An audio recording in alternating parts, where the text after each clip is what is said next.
Alors, je suis très heureuse de vous retrouver une fois de plus ce matin pour un petit échange, voilà, un partage. Et comment est-ce que vous avez dormi ce matin?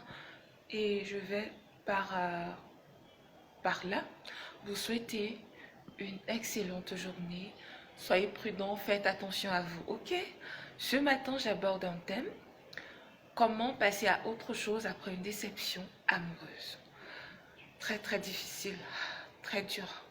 Une rupture amoureuse, c'est quelque chose de pas évident à surmonter.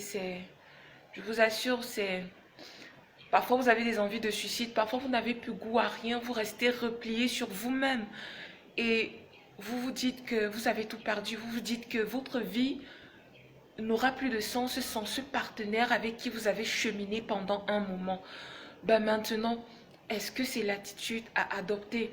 C'est vrai que la réaction que nous avons après cette déception amoureuse-là, elle est tout à fait normale. Nous sommes des êtres humains, on a mal, je vais dire, je sais pas, on croit que le ciel nous tombe sur la tête. Maintenant, comment se comporter face à cela? Premièrement, je dis toujours ça, quand on a mal, c'est important de pleurer. Parce que pleurer, ça fait beaucoup de bien. Pleurez autant de fois que vous pouvez. Mais une seule chose, n'oubliez pas que cette personne qui vous a quitté, forcément, ne vous était pas destiné, tout simplement. Cette personne n'était pas pour vous. Ok? Maintenant, après avoir bien pleuré, c'est-à-dire levez-vous, vous placez devant votre miroir, vous vous regardez. Prenez la peine de bien vous regarder et posez-vous la question, est-ce que vous reflétez cette personne-là que vous souhaiteriez être? Qu'est-ce que vous voulez réellement? Interrogez-vous, prenez le temps de vous regarder. Je vous assure, lorsqu'on se regarde comme ça, on voit ce que l'on est devenu. On est devenu l'ombre de soi-même et puis ça doit nous amener à prendre conscience, mais je dois me réveiller. Il est important de se réveiller. Donc, une fois que vous êtes placé devant votre miroir, vous êtes posé cette question importante. Qu'est-ce qu'il faut faire? Troisièmement, prenez la décision de travailler sur vous-même. Prenez la décision de vous développer personnellement. Cela passe par quoi? Par vous aimer vous-même. Vous devriez apprécier votre compagnie, vous apprécier vous-même, vous valoriser. C'est très important parce que personne ne vous aimera mieux que vous-même. Personne. Ça, je le dis toujours.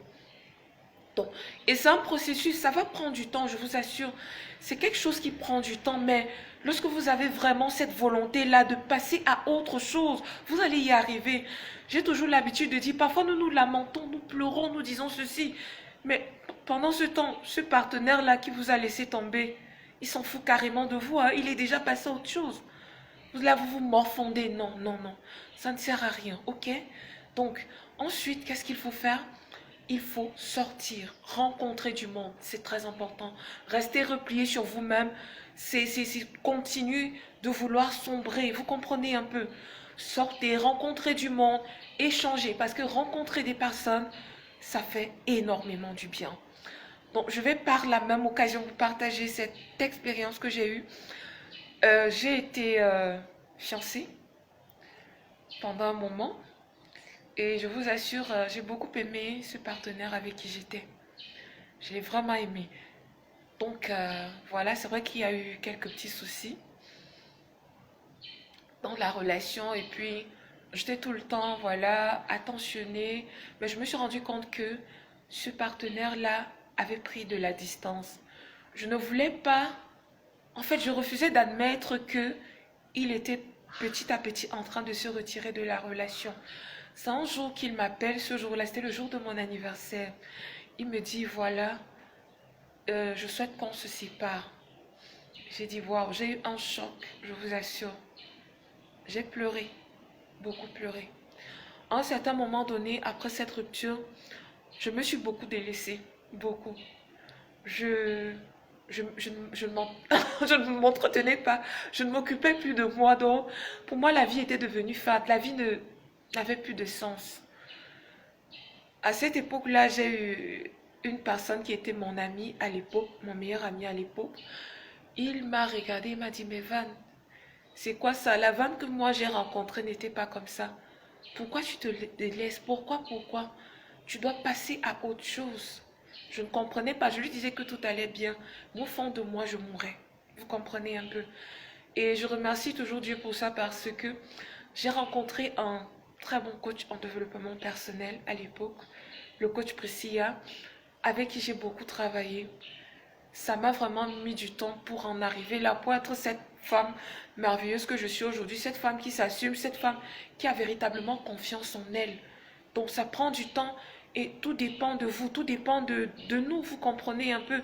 Si vous avez cette réelle volonté-là, à véritablement upgrade, à passer à un niveau supérieur, vous allez